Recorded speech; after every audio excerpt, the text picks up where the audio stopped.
Ku izina ry'Imana Data na Mwana na Roho Mutagatifu, amena. Gira amahoro ya Kristo muvandimwe. Uyu munsi ni umunsi wo kuwa gatanu, ni umunsi w'isengesho Nyagasani Yezu yadushyiriyeho. Ni umunsi w'isengesho rero utandukanye n'iyi minsi turimo ya bucece, kuko muri iyi minsi ya bucece turi kugenda tuganira na Yezu ariko mu buryo butari ubw'inyigisho bisanzwe. Hari umuvandimwe wambajije atese ati bucece bivuga iki? Bucece ubundi bivuga silence, silencieux, mbese ni isengesho en silence. Noneho rero arambwira ati nari nzi ko ritandukanye nuko wenda muzajya muduha audio, kuko hari audio itambuka buri munsi. Ndamubwira rero buriya wenda nk'abantu bihaye Imana biraborohera guceceka bakamara umwanya muremure muri bucece, ariko abantu batatojwe kuba muri bucece birabagora, ku buryo wenda ducecetse navuga ngo bya burundu, hari abantu bagira ngo ntabwo audio zikibaho, cyangwa se bagira ngo Yezu ntakiri kumwe nabo bakaba basinzira.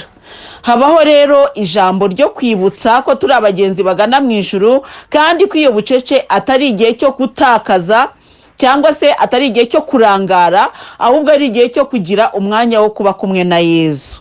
Iyo bucece rero ntabwo tuyigiramo inyigisho irambuye nk'uko dusanzwe tugira inyigisho irambuye, ahubwo bucece ni ijambo Yezu yampaye ndarikuzanira, narangiza nkigendera ugasigara uriganiraho nawe, kandi ndahamya neza yuko abantu benshi muri kugenda koko mubona umwanya wo kuganira na Yezu. Ibyo rero ntako bisa, ni byiza rwose. Ikindi nifuzaga gusaba abavandimwe rero tugana mu ijuru, igihe uhaye umuntu nimero yanjye, iri sengesho ryo kuwa kabiri no kuwa gatanu ugomba kurifata nk'isengesho Nyagasani yadushyiriyeho, ni iminsi yo gusenga. Hari abavandimwe rero muha nimero yanjye mukababwira ngo bampamagare mbasengera. Hari abantu benshi bampamagara akambwira ngo hari umuntu wambaye nimero yawe, ngo arambwira ngo nzakubwira unsengere. Mwavugane rero ese uri muri audio? Atoya ntago ndimo. Ati ni umuntu wampaye nimero yawe. Mwumva rero ko umuntu watanze nimero yanjye yayitanze mu buryo butari bwo. No kuvuga rero gutanga nimero yanjye, wenda nacyo reka nkivuge, ntabwo ari ibanga kuko nimero yanjye rwose abantu mujye muyibaha nta kibazo, ariko numuha nimero ntabwo ari byo kuvuga ngo umuhamagare mubonana gusengere, kuko uko nabisobanuye muri audio ntabwo Yezu yari yampa uruhushya cyangwa se yari yansohora hanze ngo njye kubonana n'abantu wenda nk'uko abantu babyifuza. Kandi narababwiye umurimo ndimo n'uwa Yezu, niwe rero ugenga imikorere yanjye. Kuva rero atarambohorera gusubiramo wenda hanze mu bantu kujya gusengera abantu, nkaba ndi kubasengera muri ubu buryo, niwe ugena, ntabwo ari njye utegeka. Haleluya muvandimwe, ntabwo ari njye utegeka. Bityo rero bavandimwe, ujye ubwira umuvandimwe ko dufite isengesho ryo kuwa kabiri n'iryo kuwa gatanu, noneho kumuha nimero yanjye, ahubwo ujye umubwira uti umusabe agushyire muri audio, nawe ukurikire ku isengesho ryo kuwa kabiri n'iryo kuwa gatanu tuzajya tuba turi kumwe. Ubwo nibwo buryo kugeza uyu munsi, nibwo buryo mfite bwo gusengera abantu.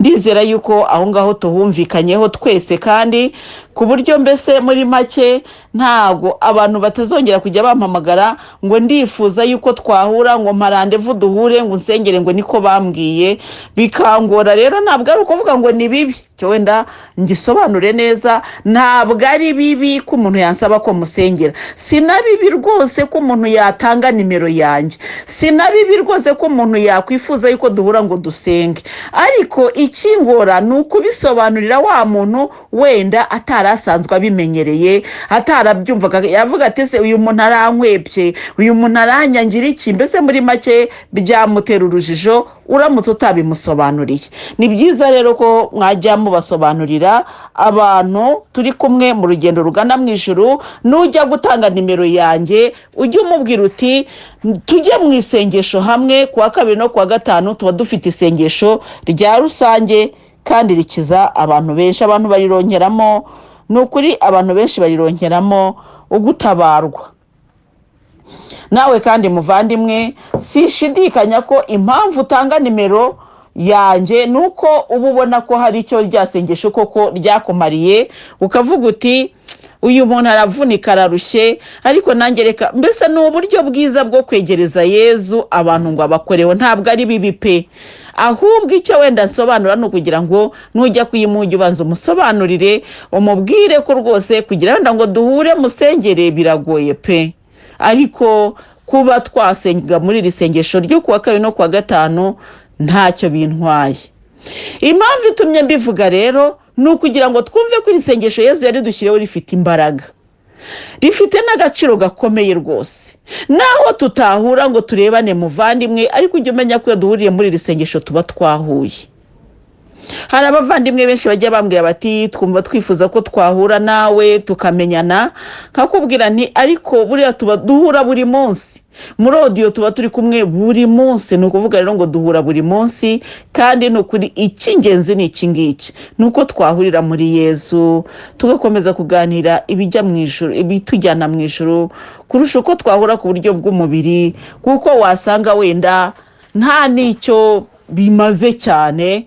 Buriya Yezu nabona ko hari icyo bimaze cyane azabiduha, kandi ni ukuri bizaba. Muvandimwe ugana mu ijuru rero, isengesho ryacu rirakomeje uyu munsi rero kuri bya byifuzo dusanganywe, bya bindi byose hari ibyo duhora duhetse nyine bitatuvaho ku mutwe. Uyu munsi tugiye gusengera abantu bihebye cyangwa se biyanze.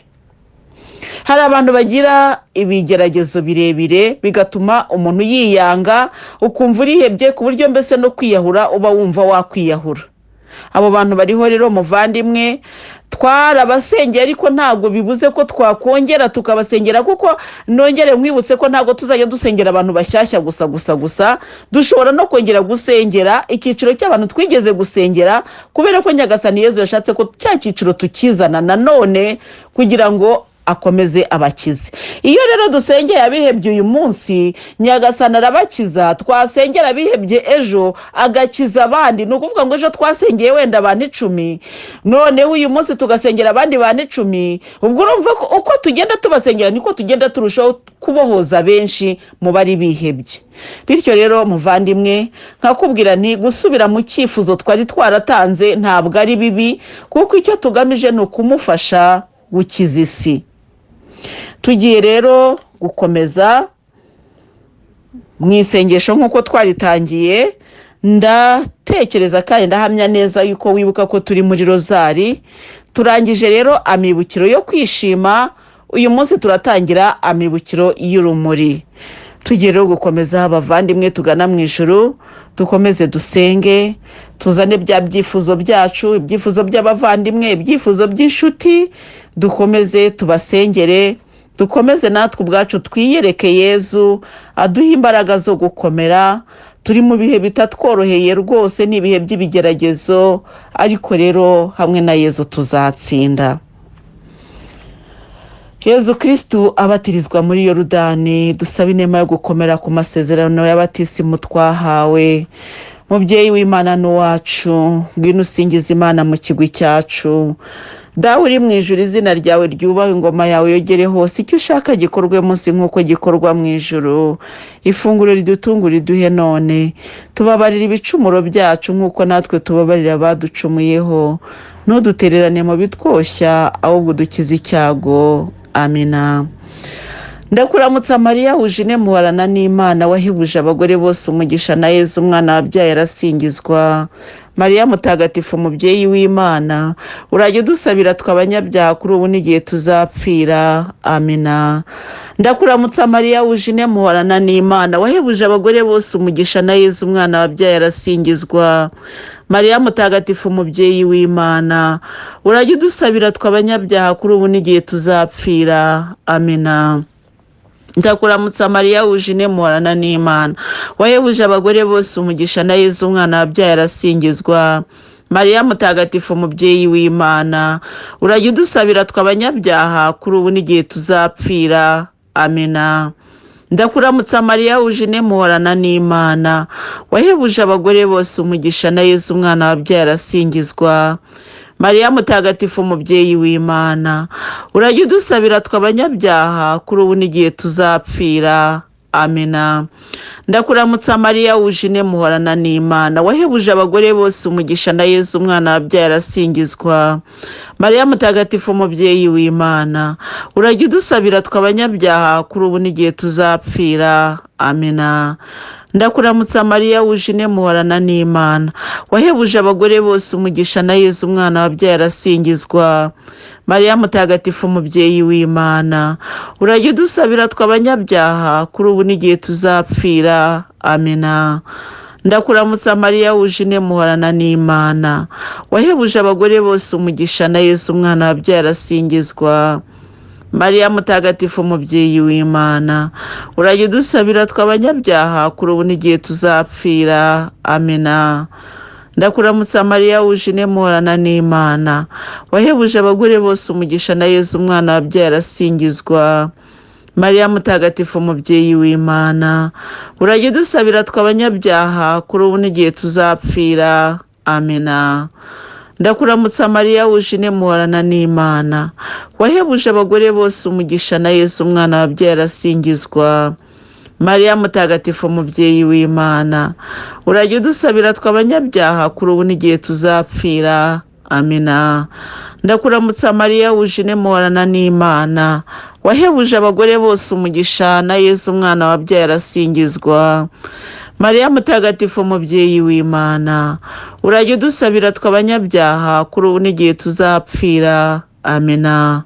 Nihubaho Imana Data na Mwana na Roho Mutagatifu, nk'uko bisanzwe iteka, nibubawe n'ubu n'iteka ryose. Amina. Yezu wacu, tubabarira ibyaha byacu kandi uturinde umuriro w'iteka. Igaruriro z'abantu bose kandi uziyobora inzira y'ijuru, cyane cyane wite ku bakeneye impuhwe zawe, maze ubabarireho ziri muri purgatori n'iz'abanyabyaha b'isi yose. Amina. Nzasanga Mariya mu bwami bw'ijuru, niwe niringiye, niwe tuzabana. Nzajya kumureba, niwe Yezu yampaye ngo ambere umubyeyi, nanjye mbe umwana we. Nzasanga Mariya mu bwami bw'ijuru, niwe niringiye, niwe tuzabana.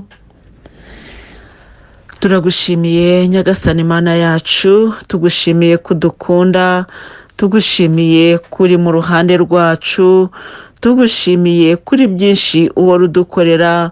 Iyo nibutse yuko turi abana bawe ukunda, mwibuka ko twakumenye rwose. Haleluya. Ndanezerwa Mana. Haleluya. Nkumva ndishimye Mwami wanjye. Haleluya. Iyo nibutse ko nakumenye Yezu we, nkumva haleluya ko nta kiyobagurika inyuma y'Imana z'inyamahanga. Haleluya. Ndavuga nishimwa Yezu. Haleluya. Shimwa kuko wankunze ntabikwiriye, shimwa ko wanyimenyekanishije,ho haleluya, kandi ntacyo ndicyo. Haleluya. Ariko waranyimenyekanishije, n'ukuri ndagushima Yezu mwiza. Rero ngushimiye uyu munsi wongereye ku minsi yacu yo kubaho, ngushimiye kubw'abavandimwe twese turi kumwe mu rugendo rugana mu ijuru, ngushimiye kubw'imbaraga waduhaye. Haleluya. Oh haleluya. Ngushimiye kubw'ubuyoboke waduhaye Mwami. Haleluya. tukaba twarakumenye. N'ukuri reka ngushimire ko nakumenye Nyagasani Yezu. Nararuhutse. Haleluya. Nararuhutse igihe nakumenye Mwami. Haleluya. Oh haleluya. Ndashima cyane ko namenye Imana ishobora byose. Amina. haleluya, nkaba naragiye ku bapfumu cyangwa se ngo njye gushakisha icyo nakwita imana, ahubwo haleluya nkaba mfite imana itari ikigirwamana. Haleluya, o Yesu we, ndabigushimiye kandi mbikuye ku mutima. Haleluya, kuko wabikoze ku buntu, n'ukuri wanyimenyekanishijeho ku buntu. Warakoze kandi ndagushimiye mbikuye ku mutima ko nakumenye. Ikingoye ni ukugukorera uko ushaka, ariko byibuze narakumenye. Haleluya, namenye ko ari wowe nzira, ukuri n'ubugingo, kandi nzi ko nawe ugera kuri data atakunyuzeho, kandi ndashaka kujya kwa data. Yesu we, ndashaka kwigira kwa data, ndashaka kujya kwa data, kandi ni wowe nzira. Yesu, Yesu, ndakwinginze kugira ngo umunsi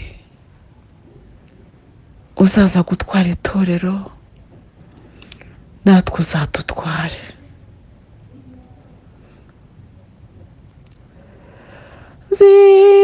Ziri cyandurukiro ry'abagenzi, Kristu dutabare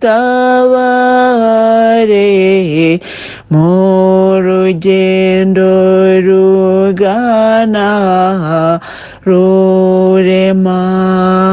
Ni wowe nzira nziza, ni wowe jambo wa rurema. Ndagushima rero ko ari wowe nzira nziza, kandi nubwo uri inzira akaba ari nawe uzaza gutwara itorero. Ndagushimye Nyagasani Yesu, ngushimiye n'aba bavandimwe twese dufatanyije urugendo rugana mu ijuru. Nukuri Nyagasani Yesu, ubwo tureba ahangaha turashaka kujya mu ijuru, gusa kurikorera nyine biratuvunnye, turagerageza bikanga, turatsindwa. Haleluya, tugera imbere y'ikizamini tugatsindwa, ariko ubushake turabufite. Niyo mpamvu rero nkomeza kukwinginga mwami wanjye ngo twihanganire rwose. Mwami w'amahoro, wongera iminsi yo kubaho yacu. Haleluya, kugira ngo dukomeze ibikorwa byo gukiranuka. Mwami ndagusabye, ngusabye kandi nciye bugufi, urabizi Nyagasani Yesu, nukuri niyo naba mpagaze imbere yawe, ariko haleluya umutima wanjye uciye bugufi, kandi warambwiye ngo njye nca bugufi kugira ngo ubabarire isi yose. Nukuri nanjye rero nciye bugufi, kandi nciye bugufi imbere yawe. Imbere yawe Yesu niho honyine mbonera amahoro y'ukuri. Haleluya, amahoro y'ukuri ari muri wowe Nyagasani Yesu. Ni ukuvuga rero ngo utari muri wowe ntashobora kugira amahoro. Yesu rero mahoro yanjye, haleluya, ndagusenze mu izina ryawe rikomeye, ndakwereka abantu bihebye. Yesu we, hari abantu bamaze guta ibyiringiro, bazi ko kubaho ntacyo bimaze, bamaze kumva ko impano y'ubuzima ntacyo bamariye. Yesu baravuga ngo kubaho kwawe kurutwa no gupfa. Yesu we, hari ibintu byinshi biri kudutera kwiheba. Yesu, hari ibintu byinshi biri kudutera kwiheba. Yesu we, hari ibintu byinshi, ubukene, ibyago, inzara, urupfu, gupfusha we. Yesu we, biri kudutera kwiheba cyane. Noneho Nyagasani Yesu, ibyo byose bikatugeraho, bikaduhambahambira, twarangiza tukavuga ngo kubaho ntacyo bimaze. Yesu rero tugusabye imbabazi aho twaba twarigeze no gutekereza ngo Yesu ubundi kubaho bitumariye iki. Yesu tubabarire kuko ugira neza, tubabarire nyagasani Yezu.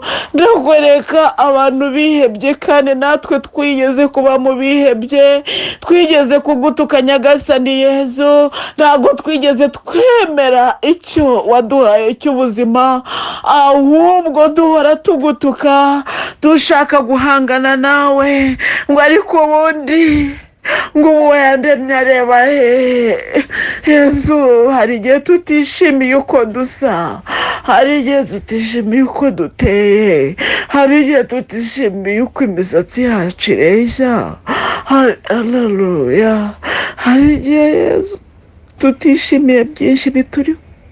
Yezu we, mwami wanjye, haleluya, ndagusaba imbabazi nciye bugufi cyane, haleluya, ndagusaba imbabazi, haleluya, noroheje cyane, kugira ngo abantu bihebye Mana, haleluya, ubababarira amagambo bari kuvuga, nyemerera ngusaba imbabazi mu mwanya wabo.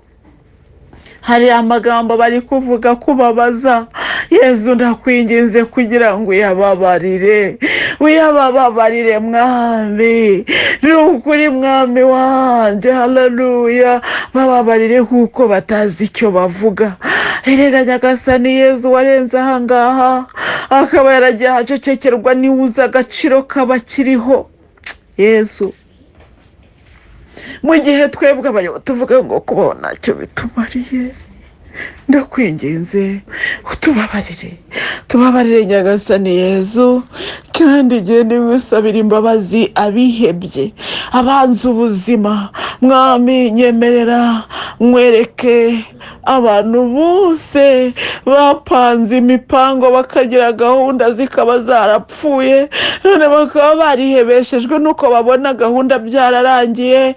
Mwami wanjye, haleluya, hari abantu bari bafite invitation, hari abari bafite amaviza, hari abari bafite ibiki, none coronavirus byose yarabihagaritse, hari abari bafite amakwe, hari abari bagiye gutangira akazi, coronavirus irabihagarika, none bakaba bari kwibaza ngo ubuse tuzongera tubigenze dute.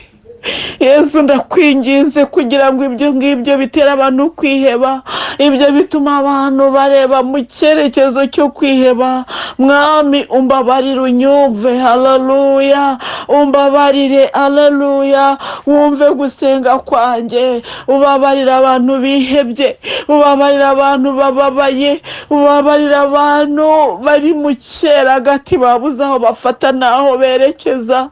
Mwami kandi unyemere nkwereka abantu bapfushije ababo bakaba bihebeshejwe nuko icyo bari biringiye, ibyiringiro bari bafite kuri ba bandi bamaze kwitaba Imana birangiye.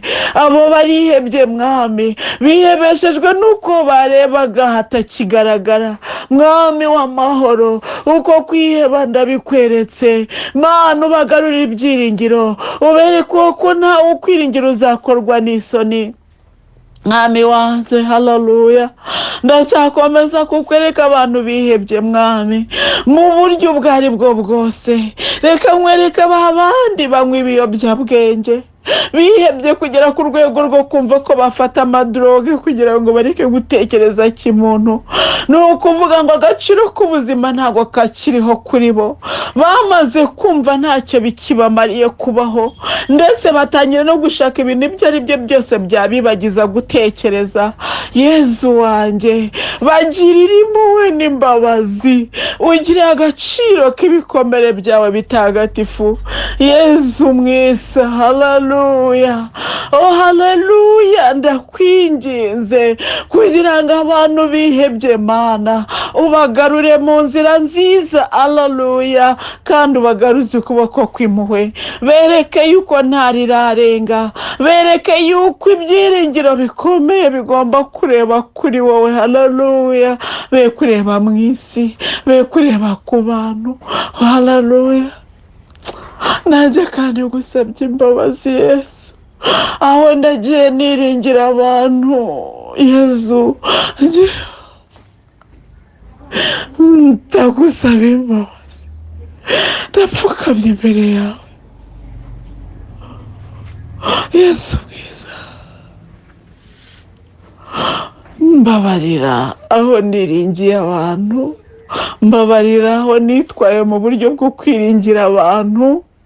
Yezu mbabarira, mbabarira ko hari igihe kigeze kugira ngo ashidikanya avuga ngo ariko se nk'uko Yezu Kristo azabishobora. Mbabarira kandi ubabarira abantu bose bashidikanya ku butabazi bwawe.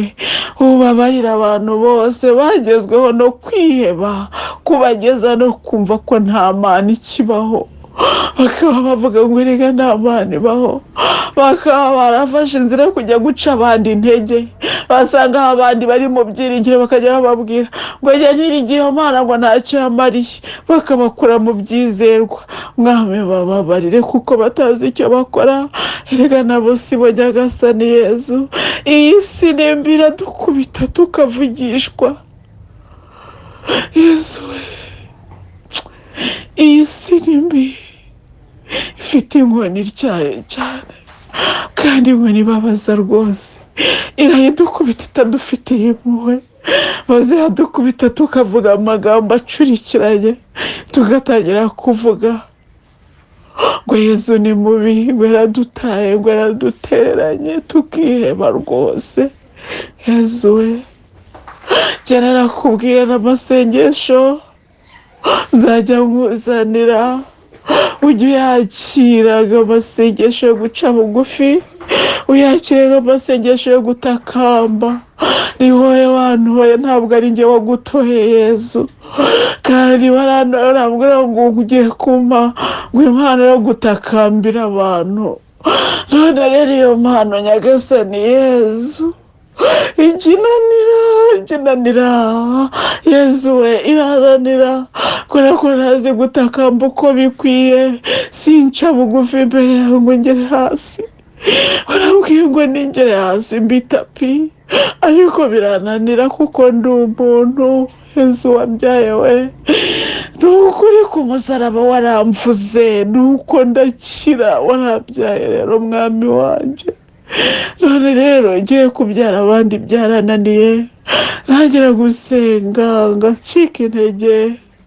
Yezu nkibaza, ese isi yose n'abayituye uko bangana, ese ibyo nkubwira urabyumva ugakiza benshi? Yezu mwiza rero, ndi imbere yawe, ndi igikoresho cyawe, ungenza uko ushaka, ariko ukize benshi. Mwami wanjye rero, haleluya, ndasenze mu izina ryawe rikomeye. Sengeye abagenzi bagana mu ijuru, harimo abagenzi benshi bafite ibibazo, ariko mwami numva ari ibibazo bisa naho birimo gushaka kusesera cyane. Nuko nkabakwereka rero mwami, ndabakwereka rero n'abandi bose, buri wese aho ari. Turi mu isengesho rya bucece Nyagasani Yezu, tuzarisoza ejo, ariko twaratsinzwe rwose, urabizi, twaratsinzwe. Yezu mwiza, twaratsinzwe rwose, nta kireguzo dufite mwami wanjye, kubera yuko dutsindwa.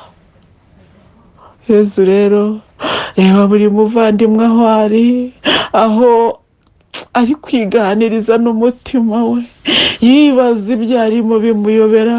Umuha ibyiringiro bifatika, umuha ibyiringiro bizima. Yezu we, umwereke maze yuko ataruhiye ubusa igihe yakwemeraga, maze agarure kwizera, ikibazo gihinduke igisubizo. Yezu rero, sabiye abarwayi bari muri twebwe, dufite indwara zinyuranye, abagenzi bagana mu ijuru bafite uburwayi ndabasengeye, abafite kwiheba rwose ndabasengeye, kandi nongere mwereke n'ingo ziri gusenyuka mwami wanjye. Hari abantu benshi bafite ibibazo by'ingo, mwami Mana, no kuri ndakwinginze kugira ngo ubatabare. Nongere rero mwereke roho y'umuvandimwe uherutse gutaha kubera impamvu za agisida. mwami wanjye warambwiye ngo ntituzamuherekesha amarira, nanjye rero sinkuririye umubwira yuko yapfuye, ahubwo ndakwinginze kugira ngo roho ye uyakire. Yari umugenzi ugana mu ijuru ari muri ziyodiyo, mwami wanjye ntabwo diyo zamurinze impanuka.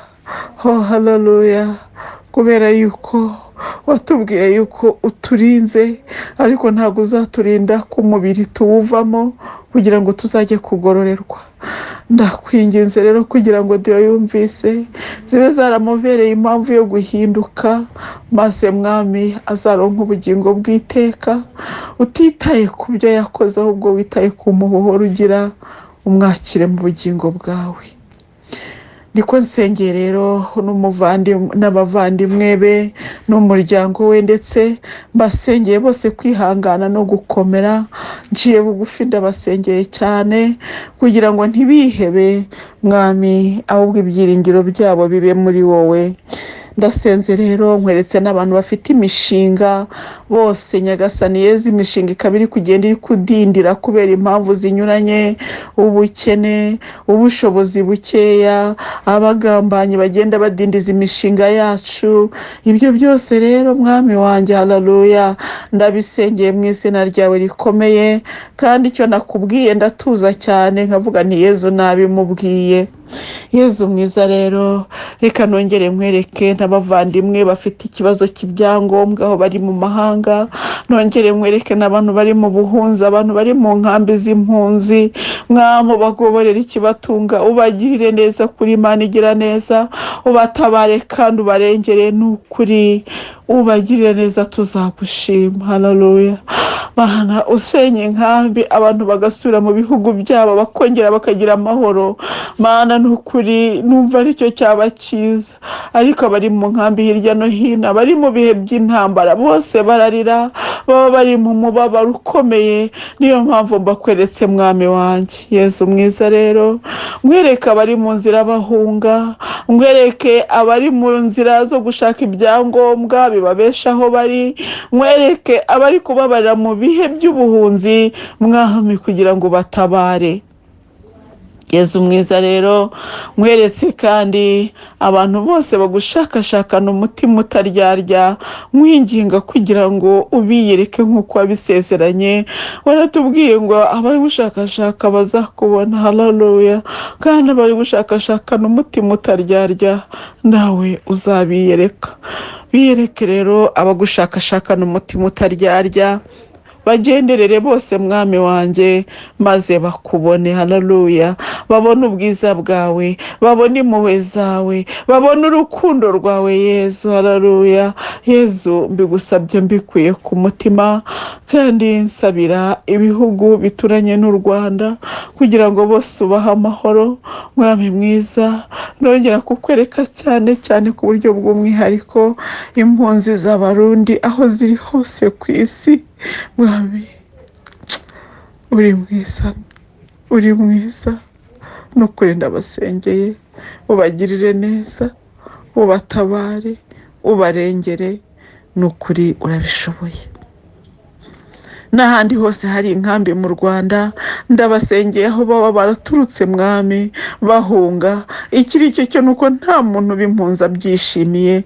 Mwami ndakwinginze rero ngo urambure ikiganza cyawe, ugire neza abantu bose bari mu bihe by'ubuhunzi, bari mu bihe by'intambara, ndetse mwereke n'abategetsi b'ibihugu bakomeza kuroha abaturage mu ntambara z'urudaca bamena amaraso. Mwami ndakwinginze kugira ngo wunamure icumu, utange urukundo ku isi, abantu bagira amahoro, maze turusheho kugusingiza. Yezu rero urakoze ko wumva gusenga, nukuri yongeze imbere yawe.